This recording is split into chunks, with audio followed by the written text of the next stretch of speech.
Lorsque tu rencontres nos difficultés et que par la grâce de Dieu, tu finis par vaincre cette situation, dis-toi une chose, c'est que Dieu t'a élevé au-dessus de cette situation pour que tu puisses grandir en esprit, que tu apprennes à te positionner en esprit pour la suite des combats à venir. Les chrétiens pensent que généralement tout est facile. Jésus-Christ est mort à la croix, oui, il est mort à la croix. Mais quand il est mort à la croix, même après lui, il a dit priez sans cesse. C'est parce qu'il sait que l'adversaire est là, le combat est là. La personne que tu as vaincue une fois, mais elle finira par revenir. Tant que tu seras en vie et que lui aussi il existera, il y a un qui doit tomber et un qui restera debout. Si les sorciers viennent jusqu'à pour t'attaquer, c'est pas pour s'amuser avec toi.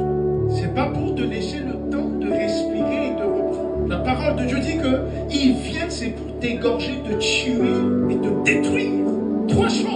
Donc ça veut dire que quand ceux qui veulent t'affronter, qui veulent de ta vie, quand ils viennent, c'est que leur souci c'est ça. Même quand tu entends que les gens te calomnient, tu entends qu'on parle mal de toi, un membre de ta famille ou des entourages lèvent pour te combattre, dis-toi que c'est juste pour trois choses. C'est pour te détruire, t'égorger, te tuer.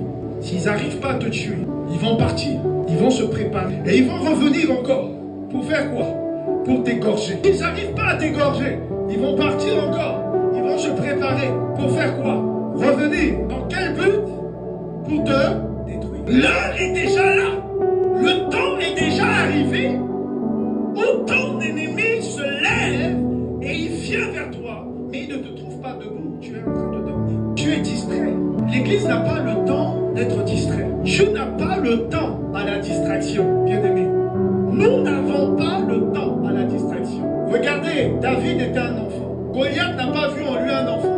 Goliath a vu en David un adversaire. Non, j'ai 12 ans, non, j'ai 14 ans, j'ai 15 ans. Je suis encore jeune, j'ai 18 ans, j'ai 20 ans. Non, j'ai pas encore commencé ma vie. Que tu aies commencé ou que tu n'as pas commencé, c'est pas le problème de ton ennemi.